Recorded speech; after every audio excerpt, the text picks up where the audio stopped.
Coming to you live from Rublin Studio in Brooklyn, New York.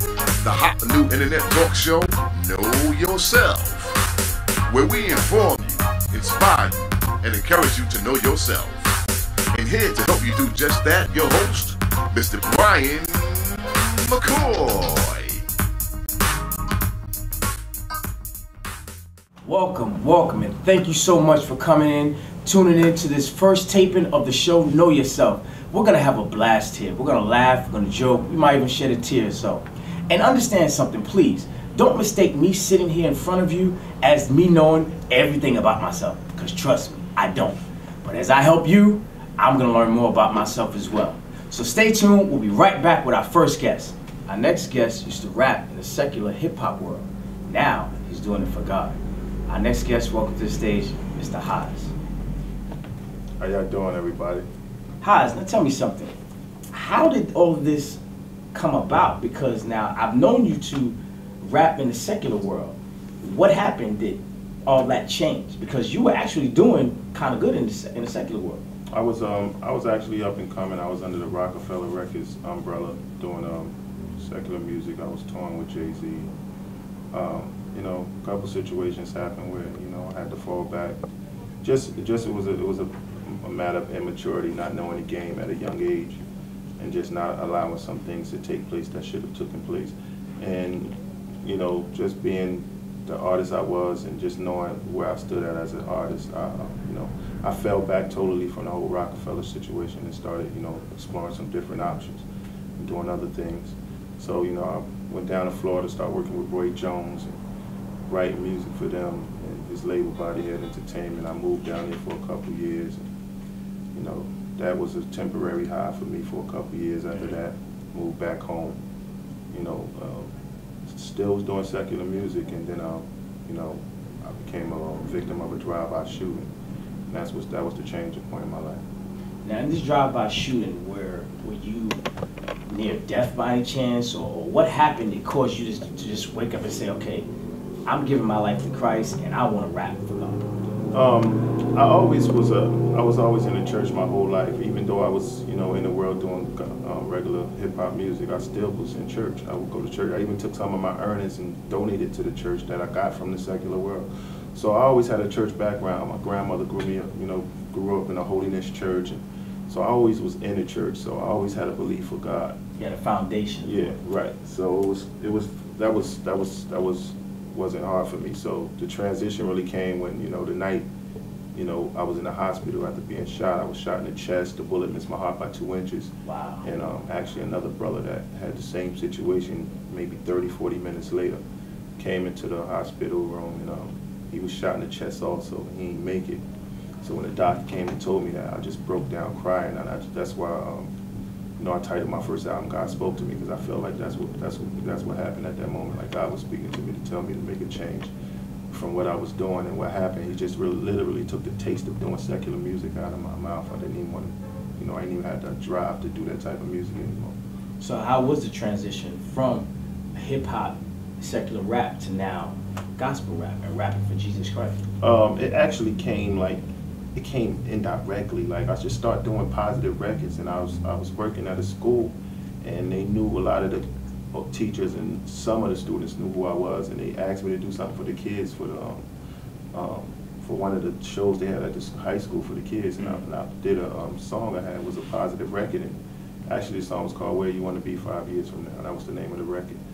And while I'm doing it, it was like a row of girls that was just broke down crying, and while I'm in the midst of performing, now I had no clue why they were crying. I thought something happened in the midst of my performance, but to come find out, it was what I was saying in the song that really affected them. They all came backstage after and said how my song really affected them, and that was like, for me, that was God speaking to me, telling me this is the road and the avenue I need to go down. Because through your raps, right, you were touching people, right, and changing lives. Right.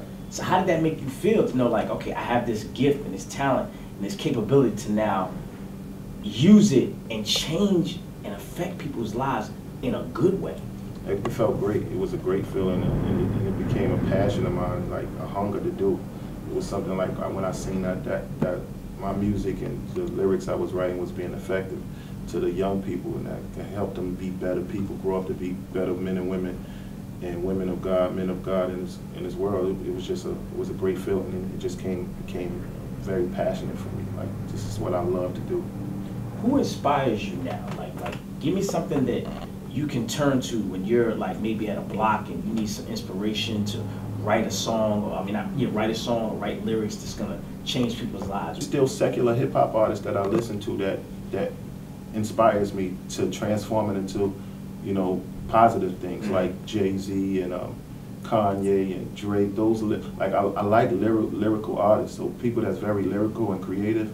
That inspired me to do it on the gospel end, like listen to what they do in the secular world and transform it into, you know, the gospel side of it and now, the positive side. Understand what he said, ladies and gentlemen. He still listens to secular artists, but he then transfers it and turns it into gospel so that it can help other people as well. I don't listen to the negative stuff, like a lot of negative records, like a lot of artists just talk around nonsense. I don't listen to it for that aspect, because it's rappers out there that just talk about killing it, doing this and doing that. That's nonsense to me. It turns my ears off. What do you think causes them to even write about stuff that will affect people like that and cause them to do bad things versus doing good things? It's the mindset. It's the mindset of the artist, the mindset of the people, the hood they come from, the lifestyle they grew up in, and they're immune to that. That's what they rhyme about what they live and what they're surrounded by, because they don't know any better. Hear that, people? They don't know any better. They don't know any better. They can't possibly know themselves. Buy it. Put the money back in his pocket so that he can make more records. All right. We'll be back with more from Know Yourself. I know we're getting ready to end the show, but Haas, I want to ask you one last question. If there's someone out there who's watching, who's rapping in the R&B world, the secular world, hip-hop world, and they feel the pull to change, to struggle, you know, it's what they want to do, but they're not sure that that's what they want to do, what would you tell them right now? Listen to No Pain, No Change.